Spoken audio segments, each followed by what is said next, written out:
নমস্কার, সবাইকে স্বাগত জানাচ্ছি এখনকার অনুষ্ঠান হেলথলাইন। হেলথলাইনে আজকে যে বিষয়বস্তু তা একেবারে হালফিলের বিষয়বস্তু, অর্থাৎ আত্মহত্যা, সুইসাইড। এখন আমরা এখন বলে না, দীর্ঘ সময় ধরে এই আত্মহত্যা ঘটনা বা খবর বারবার করে আমরা হতে দেখছি। সংবাদ শিরোনামে বারংবার এই সুইসাইডের খবর চলে আসছে এবং সেটা যে কোনো বয়সের ক্ষেত্রে আমরা দেখতে পাচ্ছি। সেটা কোনো বহুতল থেকে ঝাঁপ দিয়ে সুইসাইড থেকে বহুজাতিক সংস্থার কোনো ভালো অবস্থানে চাকরি করা কোনো মানুষ তার আত্মহননের পথ বেছে নেওয়া, বা আমরা ফ্যামিলি সুইসাইডও দেখছি, অর্থাৎ কিনা পরিবারের সবাই মিলে একসাথে আত্মহননের পথ বেছে নেওয়া, এবং ছোটদের তো রয়েছেই। কেন বাড়ছে এই আত্মহত্যার প্রবণতা? কি কারণ এর পিছনে রয়েছে, বা পরিসংখ্যান বা কি বলছে? আজকে আমরা এই সম্বন্ধে বিস্তারিত আলোচনা করব। আমাদের সঙ্গে রয়েছেন বিশিষ্ট চিকিৎসক এমডি সাইকিয়াট্রি ডক্টর অরুন্ধতী বিশ্বাস। অনেক অনেক স্বাগত বিশ্বাসের জন্য। এবং অবশ্যই থাকবো আমরা আজকে সুইসাইড নিয়ে ইতিবৃত্তান্ত তাই নিয়ে আলোচনাতে। আপনারা রয়েছেন আমাদের সাথে। যেটা আমি শুরুতেই একটা কথা বললাম যে প্রবণতা বাড়ছে সুইসাইডের যত দিন যাচ্ছে, এবং আমরা যদি প্রথমেই প্রশ্ন করি, মানে আমি যদি আপনাকে প্রথমেই বলি যে দেশে বর্তমানে কি পরিসংখ্যান রয়েছে এখন সুইসাইডে, কি অবস্থানে দাঁড়িয়ে রয়েছে এই সমস্যাটা? সুইসাইড টিভি খুললে, পেপার খুললে বা সোশ্যাল মিডিয়া খুললে আমাদের একটা কমন ইনসিডেন্ট যেটা দেখতে পাচ্ছি সুইসাইড। যে কোনো এজ গ্রুপে বলুন, যে কোনো জেন্ডার বলুন, খুব কমন একটা বিষয় হয়ে গেছে। সুইসাইড একটা very serious public health concern এবং ভেরি সিরিয়াস মেডিকেল এমার্জেন্সি। ফার্স্টে বলতে হয় সুইসাইড শব্দটির উৎপত্তি। এটি এসে ল্যাটিন ওয়ার্ড সুই আর সিডা থেকে। সুই মানে হচ্ছে স্বয়ং বা নিজে, আর সিডা মানে হচ্ছে হত্যা বা হনন। এবার আমি যদি ইন্ডিয়ার পার্সপেক্টিভে বলি, ন্যাশনাল ক্রাইম রেকর্ড ব্যুরো 2022-এর পরিসংখ্যান অনুযায়ী যেটা লাস্ট পাওয়া গেছে, সেখানে হচ্ছে 1,70,982টি সুইসাইড রেকর্ড হয়েছে পার ইয়ারে। ইয়েস। আর যদি আমি সেটাকে দিনের ভিত্তিতে বলি, তাহলে মোটামুটি 470টি সুইসাইড রেকর্ড হয়েছে পার ডেতে। আর যদি আমি যেটাকে ঘন্টায় বলি, তাহলে 20 সুইসাইড পার আওয়ার। তো এই হচ্ছে লাস্ট পরিসংখ্যান অনুযায়ী। এবার সুইসাইড করাটা জাস্ট একদিনের বিষয় নয়, এটা একটা মেন্টাল প্রসেস। প্রথমে শুরু হয় আত্মহননের চিন্তাধারা নিয়ে, একটা মানসিকতা নিয়ে, এবং সেখান থেকে সেটা পৌঁছে যায় সুইসাইড অ্যাটেম্প্ট করা বা কমিট করাতে। এবার যদি আমি সংক্ষেপে বলি, প্রথমে মানুষের মনে যেটা আসে সেটা হচ্ছে আত্মহননের চিন্তা ভাবনা। সেটা সারা দিন হতে পারে বা বিগত অনেক সময় ধরে হতে পারে আত্মহননের চিন্তা, এবং সেখান থেকে ধীরে ধীরে সেই মানুষটি চলে যায় যে তার মানসিক যে যন্ত্রণা বা কষ্টে সে জর্জরিত হয়ে রয়েছে, সেখান থেকে তার শুরু হয় নিজেকে বাহ্যিকভাবে বা দৈহিকভাবে নিজেকে ক্ষতিগ্রস্ত করা। সেটা কিভাবে হতে পারে? বিভিন্ন মেজার্স হতে পারে, যেমন কোনো ধারালো যন্ত্র দিয়ে, বা কোনো ধারালো জিনিস দিয়ে, যেমন ব্লেড, কাঁচি, ছুরি দিয়ে নিজেকে কাটা, বা নিজেকে আঘাত করা, যেমন মাথা ঠোকা বা হাত ঠোকা কোনো শক্ত জায়গায়। সেখান থেকে যে দৈহিক যে কষ্টটা পাওয়া যায়, সেখান থেকে তার মানসিক যে কষ্ট সেটা লাঘব হতে শুরু করে। এটাকে আমাদের টার্মিনোলজিতে বলে নন সুইসাইডাল ইনজুরি। এবার এরপর থেকে, বা ডিএসএইচ অ্যাটেম্প বলে, ডেলিবারেট সেলফ হার্ম। এবার এখানে থেমে থাকে না, এখান থেকে ধীরে ধীরে বিষয়টি যায় তার আত্মহননের যে চিন্তাটা সেটা গাঢ় হতে শুরু করে। কিন্তু সেটা এতটাই গাঢ় হয় না, তার মধ্যে একটা দোটানা থেকে যায় যে আমার কি এটা করা উচিত, নিজেকে কি শেষ করে ফেলা উচিত। হ্যাঁ, দোটানা কাজ করে। সেক্ষেত্রে সে তখনও শিওর না তার করা উচিত কিনা। সে হয়তো 2 পা এগোয় এবং 1 পা পিছিয়ে যায়, বা 1 পা এগোয় 2 পা পিছিয়ে যায়, মানে এরকমভাবে চলতে থাকে। তো সেক্ষেত্রে কি হয়, সেটাকে আমরা অ্যাবর্টেড অ্যাটেম্প বলি। সে হয়তো অ্যাটেম্প নেওয়ার চেষ্টা করছে কিন্তু সে থেমে যাচ্ছে, হ্যাঁ, ক্যান্সেল করে দিচ্ছে। এর পরবর্তী পর্যায়ে যেটা যায় সেটা হচ্ছে সে মোটামুটি তার এই দোটানাটা কেটে যায় এবং সে মোটামুটি ঠিক করে নেয় যে আর জীবনটা রেখে লাভ নেই, এবং সে মোটামুটি সমস্ত কিছু ভেবে নিয়েই এগোয়। এবং হয়তো সে অ্যাটেম্প করার চেষ্টা করছে, কিন্তু হয়তো কোনো তৃতীয় ব্যক্তি দ্বারা সে বাধাপ্রাপ্ত হলো। সেটা যদি সে বাড়িতে করতে যায়, হয়তো বাড়ির লোক কেউ বাধা দিল, বা বাইরে করতে গেছে তো বাইরের লোক কেউ বাধা দিল, সেক্ষেত্রে হয়তো তার সুইসাইডটা সাকসেসফুল হলো না, সে করতে পারলো না, সেক্ষেত্রে সেটাকে আমরা ইন্টারাপ্টেড অ্যাটেম্পট বলি। এবার এখানে তো থেমে থাকে না, বিষয়টি যখন আরো বেশি সিরিয়াসের দিকে এগোয় এবং পরবর্তী পর্যায়ে সেটা যায় হচ্ছে সে হয়তো সব কিছু ভেবে চিনতে, এবার যেগুলো আগের বার যেটা হয়তো লুপ হোলস তার পক্ষে হয়তো সে লক্ষ্য করেনি, সেটা হয়তো সবকিছু সে বুঝে সুঝে একদম প্ল্যান মাফিক ওয়েতে সে তার নিজের জীবনটাকে শেষ করার জন্য পরবর্তী পর্যায়ে চলে যায়, হয়তো সুইসাইড অ্যাটেম্পট করে নেয় বা কমিট করে নেয়। তো একটা মানে আত্মহননের চিন্তাধারা এখান থেকে ধীরে ধীরে বিষয়টি একদম ফাইনাল স্টেজে, যেটাকে সুইসাইড অ্যাটেম্পট বা কমিট করাতে সে চলে যায়। এটাকে সুইসাইড স্পেকট্রাম বলে। এক এক ধাপে ধাপে ধাপে ধাপে মানুষের জীবনটি এভাবে চিন্তা থেকে শেষ করার দিকে চলে যায়। তো এটি হচ্ছে বর্তমান। একদমই তাই। এখানে একটা কথা বলবো যে এই যে কতগুলো দিক আমরা শুনলাম যে মানে কিভাবে কিভাবে সুইসাইড অ্যাটেম্প সে করছে, তার মাথায় আসছে। আমরা খবরের ক্ষেত্রে আমরা নিজেরা যেহেতু নিউজের মধ্যে রয়েছি, এরকম বহু খবর আমরা পেয়েছি যে সারাদিন মানুষটা বন্ধুদের সঙ্গে ঘুরলো, মেলায় গেল, সে আনন্দ করলো, খাওয়া দাওয়া করলো, সবাইকে খাওয়ালো, বাড়ি ফিরলো, বাড়ি ফিরে সে সুইসাইড কমিট করে ফেললো। তো এই যে অবস্থান, কি কি বিষয় তাহলে বলতে পারি যে ইন্ধন যোগাতে পারে একটা পার্সনকে সুইসাইড করার জন্য? বেশ কয়েকটি বিষয় আছে, সেটাকে আমি যদি কি বলবো শ্রেণী বিন্যাস করে বলি। প্রথমে আসে কিছু জেনারেল ফ্যাক্টরস। জেনারেল ফ্যাক্টরসের মধ্যে কি কি আসতে পারে, যে জেন্ডার, ছেলেদের ক্ষেত্রে সুইসাইড কমিট করার প্রবণতা বেশি এবং মেয়েদের ক্ষেত্রে সুইসাইড অ্যাটেম্পট নেওয়ার প্রবণতাটা বেশি হয়। এবার যদি আমি এজ সাপেক্ষে বলি, সেক্ষেত্রে বিভিন্ন এজ গ্রুপে এখন সুইসাইড অ্যাটেম্পট বা কমিট করার মানে প্রবণতা দেখা যাচ্ছে। কিন্তু হ্যাঁ, একটা স্পেসিফিক একটা রেঞ্জ আছে যেখানে একটু বেশি দেখা যায়, সেটা মোটামুটি 26 বা ওরকম থেকে 56 এরকম একটা রেঞ্জে একটু বেশি দেখা যায়। এবার যদি আসি ম্যারেজের ক্ষেত্রে হচ্ছে ইন কেস অফ ওয়েস্টার্ন যে কান্ট্রিজগুলো আছে বা যেগুলোকে আমরা ডেভেলপড কান্ট্রিজ বলি, সেক্ষেত্রে সেখানে ম্যারেজটা হচ্ছে ইটসেলফ প্রোটেক্টিভ ফ্যাক্টর। কিন্তু দুর্ভাগ্যবশত আমাদের ডেভেলপিং কান্ট্রিজ যেমন ইন্ডিয়াতে সেটা প্রোটেক্টিভ ফ্যাক্টরস একদমই নয়, রিস্ক ফ্যাক্টরসের মধ্যে পড়ে ম্যারেজ। বাট তার থেকেও বেশি রিস্ক ফ্যাক্টর যদি আমি বলি, সেগুলো হচ্ছে ডিভোর্স, সেপারেশন, বা কেউ হয়তো নিজের পার্টনারকে এখনই হারিয়েছেন, কিছু দিনের মধ্যে হারিয়েছেন, সিঙ্গেলশিপ, সেক্ষেত্রেও সেটা একটা রিস্ক ফ্যাক্টর। এটার পর যেটা আসে সেটা হচ্ছে এডুকেশন। জেনারেলি বলা হয় যে যাদের একটু লোয়ার এডুকেশনাল স্টেটাস বা ইন্টেলিজেন্স লেভেলটা একটু কম, তাদের ক্ষেত্রে একটু বেশি দেখা যায়। কিন্তু আজকের দিনে এক্সেপশনও আমরা দেখতে পাচ্ছি। হায়ার এডুকেশনাল ব্যাকগ্রাউন্ড থেকে যারা রয়েছেন, ডাক্তার, ইঞ্জিনিয়ার, যে কোনো আইটি সেক্টর বা কর্পোরেট সেক্টর, বিভিন্ন রেঞ্জে আমরা দেখতে পারবো, বিভিন্ন বয়সের ক্ষেত্রে আমরা দেখতে পারবো তারা সুইসাইড কমিট বা অ্যাটেম্প্ট করছেন। তো সেটা হচ্ছে একটা এডুকেশনাল ফ্যাক্টর। আর কাজের জায়গা যদি বলি, ওয়ার্কপ্লেসের ক্ষেত্রে যদি আমি দেখি, ধরুন হঠাৎ করে আর কারো চাকরি চলে গেছে, চাকরি চলে যাওয়ার পরে তার মাথায় আকাশ ভেঙে পড়ার মতন, যে সে তার নিজের জীবিকা কি করে নির্বাহ করবে, সে তার বাড়ির লোকের কি করে টেক কেয়ার করবে, সেক্ষেত্রে তার ওপর একটা বিশাল চাপ বা দায়িত্ব ভার এসে পড়ে। সেটার সাথে হয়তো সে কোপ আপ করতে পারলো না, কারণ আদার কোনো স্ট্রেস ফ্যাক্টরসও তার জীবনে কাজ করছে, সেক্ষেত্রে সে তার আত্মহননের পথ বেছে নিল। আবার যদি দেখি যে খুব ভালো সে কাজের জায়গায় রয়েছে, কিন্তু কাজের জায়গায় প্রেশারটা এত বেশি, হ্যাঁ, যে একটা ডেডলাইন্স সবসময় মাথার উপর ঝুলছে, আমাকে এই টাইমের মধ্যে এটুকুনি শেষ করতে হবে, বা তার যেটা কাজ করার ক্যাপাসিটি এবং তার যেটা এইম রয়েছে, এই দুটোর মধ্যে যদি ব্যবধান অনেক বেশি থাকে, তার উপর একটা হিউজ প্রেশার এসে পড়বে যে সে কি করে সে তার কাজটাকে শেষ করবে। সেক্ষেত্রে এই প্রেশার থেকেও সে কোপ আপ করতে না পেরে সুইসাইড অ্যাটেম্প্ট বা কমিট করতে পারে। এবার আছে ফ্যামিলি ফ্যাক্টর।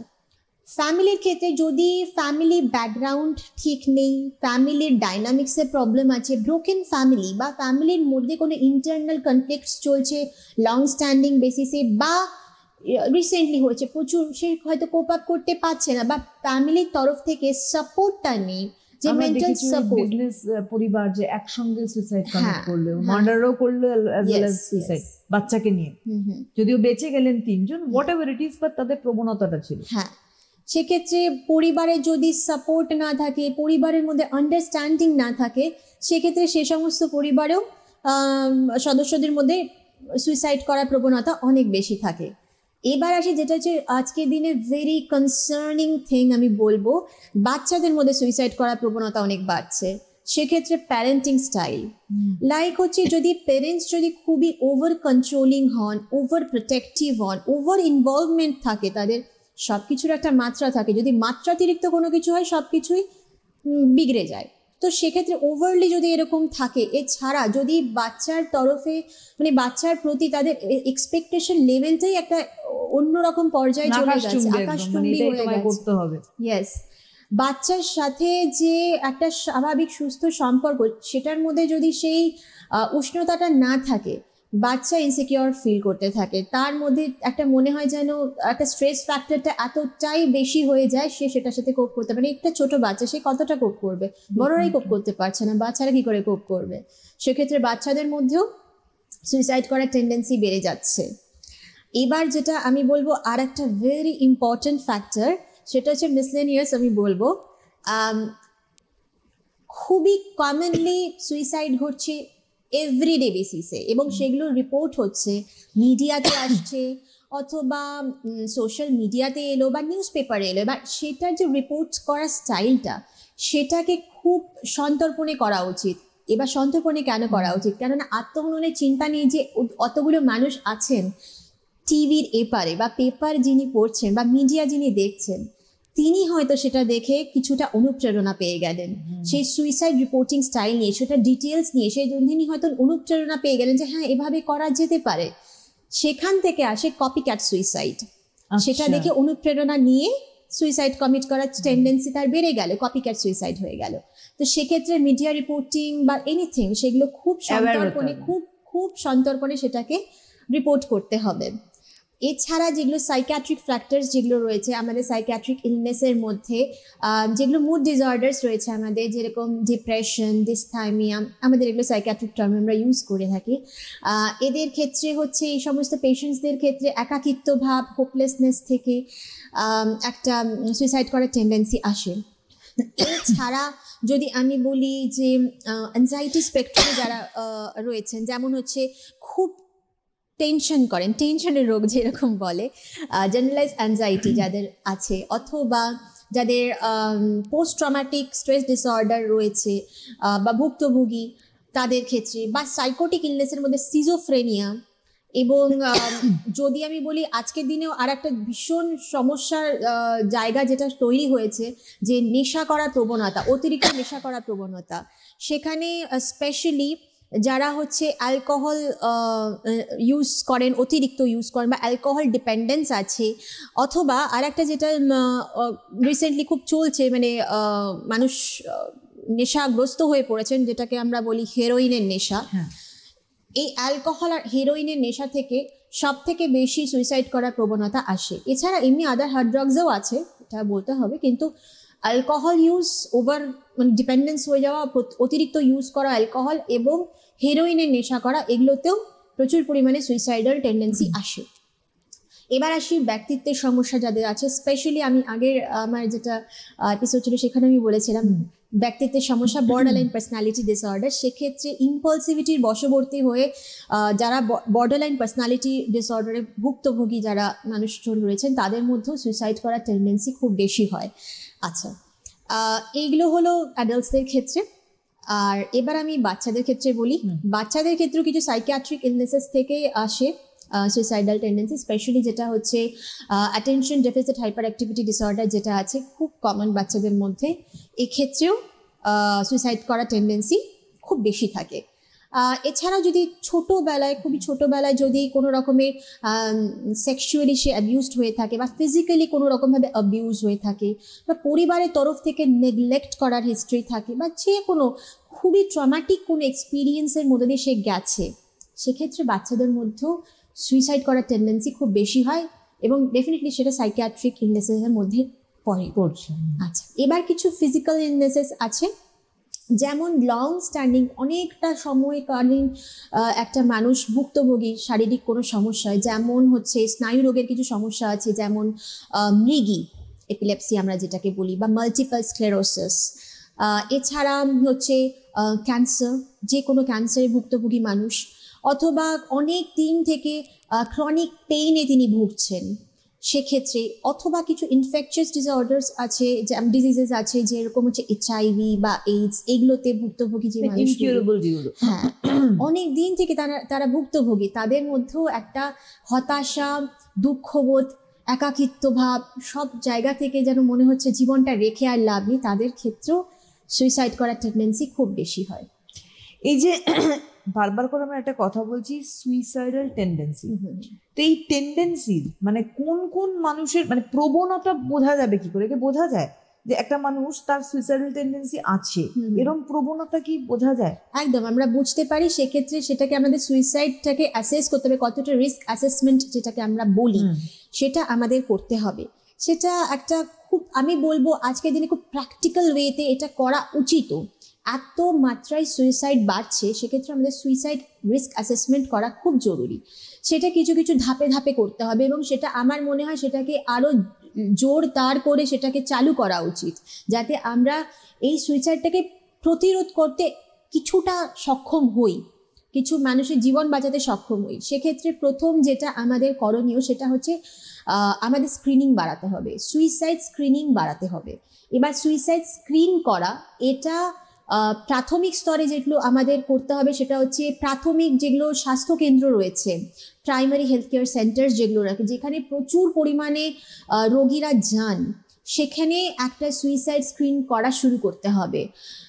যেগুলো শিক্ষা প্রতিষ্ঠান রয়েছে, স্কুল, কলেজ, এই সমস্ত শিক্ষা প্রতিষ্ঠানে, কর্পোরেট সেক্টরস, বিভিন্ন অফিসে, অথবা যেগুলো হচ্ছে হাই প্রেশার যেগুলো কাজের জায়গা, যেগুলোর মধ্যে হচ্ছে আর্মি, নেভি, বা যে কোনো এমার্জেন্সি কেয়ার ইউনিট যেগুলো রয়েছে সেগুলো জায়গাতে। এছাড়া হচ্ছে ধরুন কোথাও ডিজাস্টার প্রোন এরিয়া, লাইক কোথাও বন্যা হয়ে গেছে বা ভূমিকম্প হয়েছে, সেখানে যে সমস্ত মানুষগুলো রয়েছে সেই সমস্ত জায়গায়, অথবা যে ইউনিটসগুলো বা যে জায়গাগুলো যে ক্রনিক হেলথ কন্ডিশনস ডিল করে, সাপোজ যেগুলো ক্যান্সার কেয়ার ইউনিটস যেগুলো রয়েছে, বা ক্যান্সার হসপিটালই ধরে নিন, বা যেখানে কেমোথেরাপি প্রোভাইড করা হয়, বা ডায়ালিসিস সেন্টার যেগুলো রয়েছে, সেই সমস্ত জায়গা, মানে এই সমস্ত জায়গায় সবার আগে সুইসাইড স্ক্রিনিং শুরু করতে হবে। আবার সুইসাইড স্ক্রিনিং করতে গেলে কি করণীয়, আমাদের কিছু সুইসাইড স্ক্রিন করার জন্য টুলস আছে, যেমন হচ্ছে কলম্বিয়া সুইসাইড রেটিং স্কেল বা আস্ক কোয়েশনারিজ। এই যে বিষয়গুলো, এই যে টুলসগুলো, এগুলো ফ্রিতে অ্যাভেলেবেল আছে ওয়েবসাইটে, কিন্তু এইগুলোকে ইউজ করার আগে পারমিশন নিতে হয় অথরের, এবং তার সাথে পারমিশন নেওয়ার পরে একটা মিনিমাম একটা পিরিয়ড থাকে, তাকে একটু ট্রেন করতে হয়। ট্রেন করে নিয়ে, মানে যিনি অ্যাডমিনিস্টার করবেন অবভিয়াসলি,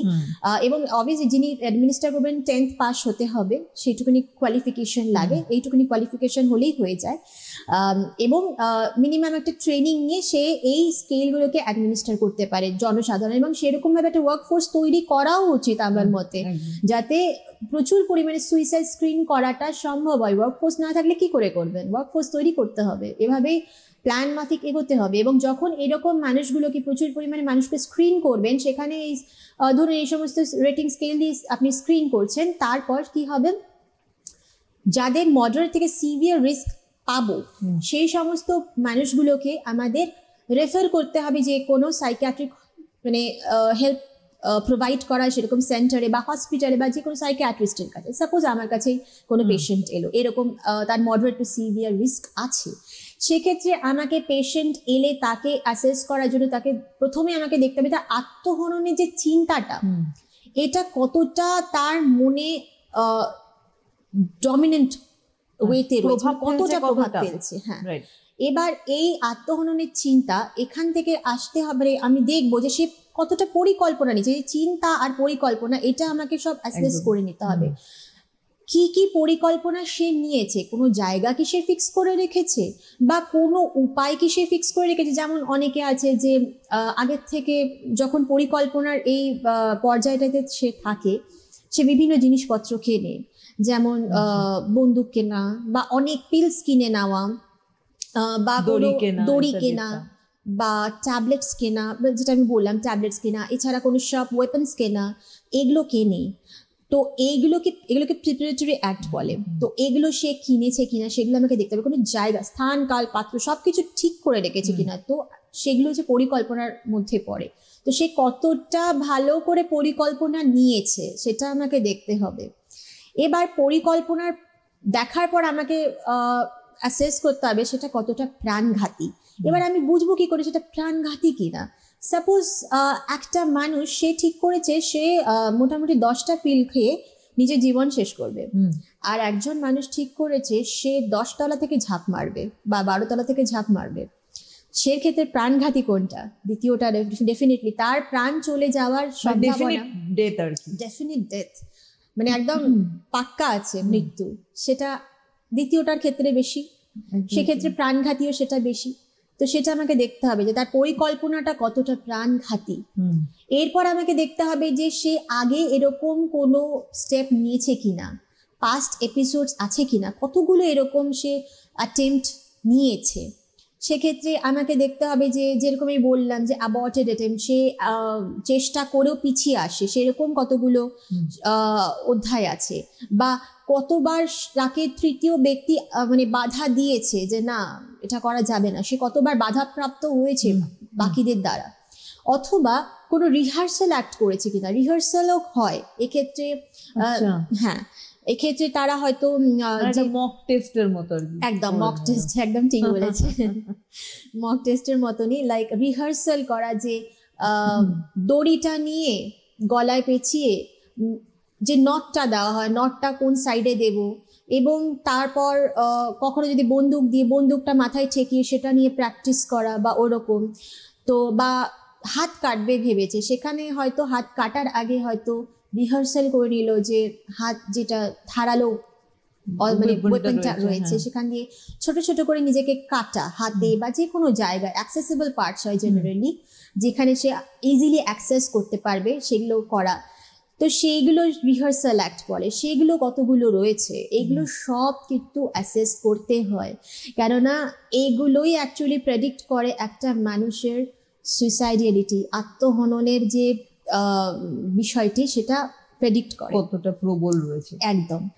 এছাড়া আমাকে উদ্দেশ্য দেখতে হবে। এবার উদ্দেশ্যটা কি, যত একটা প্রাণ নাশ করার যে মানে আমি যে অ্যাটেম্পট নিচ্ছি সেটা যতটা প্রাণঘাতী হবে ততটাই তার উদ্দেশ্য গাঢ় হবে, সেটা হচ্ছে একটা বিষয়। তো আমাকে বেসিক্যালি এই বিষয়গুলোই দেখতে হয়। আরেকটা কথা বলবো যে এই যে সুইসাইডাল টেন্ডেন্সি বা সুইসাইড, এর কোনো ওয়ার্নিং সাইন আছে? অবভিয়াসলি ওয়ার্নিং সাইন আছে।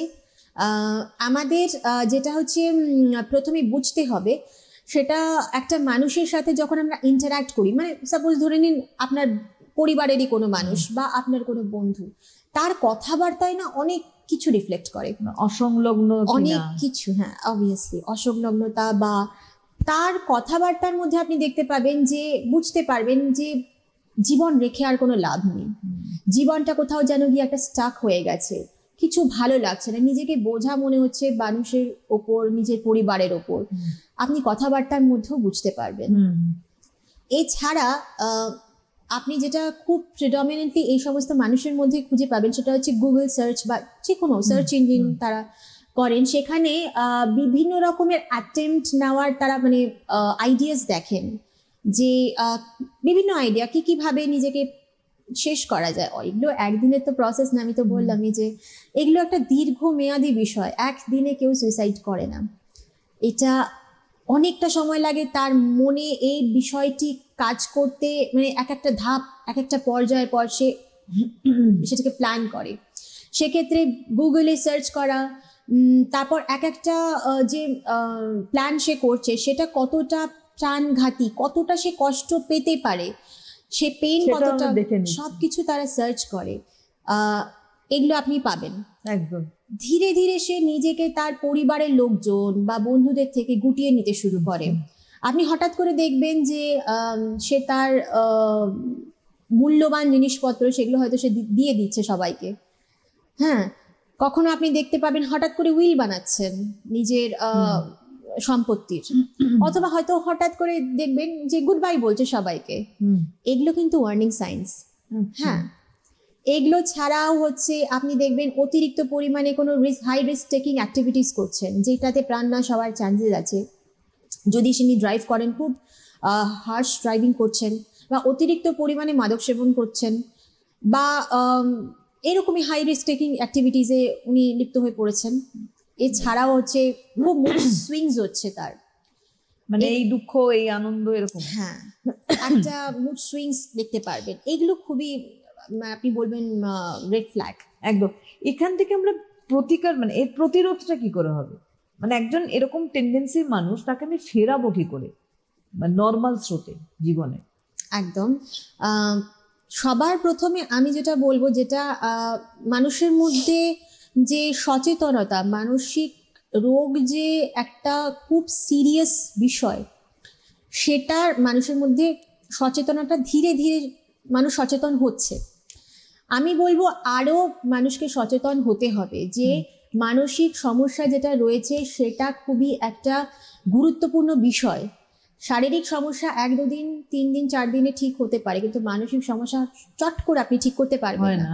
মানুষকে সচেতন হতে হবে, মানুষকে তার থেকেও বেশি হতে হবে সহানুভূতিশীল হতে হবে দ্বিতীয় ব্যক্তিটির প্রতি। আপনি সহানুভূতি না হলে, আপনি যদি ক্রমাগত একজন মানসিক সমস্যায় ভুগছেন, মানসিক অবসাদে ভুগছেন, তার মনটি ভালো নেই, তাকে যদি আপনি খুব জাজ করেন, না এটা কোনো বিষয়ই না, মানসিক রোগ বলে কোনো সমস্যা হয় নাকি, এই রকম জাজমেন্ট না করে আপনি মানুষের প্রতি সহানুভূতি হন। তার যে সমস্যাগুলো আছে সেগুলো সম্পর্কে আপনিও ইকুয়ালি সিরিয়াসনেসটা দেখান যে না, এনার হেল্প দরকার আছে, দ্য পার্সন নিডস হেল্প। এই মানসিকতাটাকে প্রথমে জাগাতে হবে। আপনি এই মানসিকতা জাগালেন, তারপর আপনাকে সাইকিয়াট্রিক হেল্প নিতে হবে। আমাদের কাছে যখন জেনারেলি এরকম পেশেন্টসরা আসেন, আমরা চেষ্টা করি আগে যে যদি সুইসাইডালিটি না থাকে তাহলে আমরা আউটডোর বেসিসে, যদি আমার কাছে আসে আউটডোর বেসিসে আমরা ট্রিটমেন্ট শুরু করি। আমাদের কিছু মেডিসিনস আছে, সেগুলো তার প্রোফাইল অনুযায়ী আমাদের বিভিন্ন অ্যান্টিডিপ্রেসেন্টস আছে, অ্যান্টিসাইকোটিক মেডিকেশনস আছে, অ্যান্টি অ্যানজাইলেটিক মেডিকেশনস আছে, আমি নামগুলো বলবো না, মুড স্টেবিলাইজার্স আছে, এইগুলো আমরা দিই জেনারেলি পেশেন্টকে। পেশেন্টের মধ্যে যদি হাই সুইসাইডালিটি না থাকে, তার মধ্যে আমাদের বিষয় আছে যে passive death wish, active death wish. তো প্যাসিভ যদি থাকে যে না বেঁচে থেকে লাভ নেই, এরকম যদি মেন্টালিটি থাকে, সেক্ষেত্রে আমাদের পেশেন্টকে মেডিসিনস দিয়ে আউটডোর বেসিসে আমরা ট্রিটমেন্ট করি। কিন্তু যদি হাই সুইসাইডালিটি থাকে, আত্মহরণের যে বিষয়টি সেটি যদি খুব গাঢ় হয়, তখন আমরা পেশেন্টকে ভর্তি করে ট্রিটমেন্ট প্রোভাইড করি। অবশ্যই তাই। আজকে আমাদের যে বিষয়বস্তু ছিল তা সুইসাইড, আত্মহত্যা, আত্মহননের পথ বেছে নেওয়া। কিন্তু এর প্রতিরোধ করা যায়, প্রবণতা কি থাকে আমরা সেটাও শুনলাম। তবে দ্রুততার সঙ্গে চিকিৎসকের পরামর্শ নেওয়াটা সবার আগে প্রয়োজন। আজকের হাতে সময় নেই। অনেক অনেক ধন্যবাদ জানাবো রুটি বিশ্বাসকে, এবং ধন্যবাদ আপনাদের জানাই। নমস্কার। নমস্কার।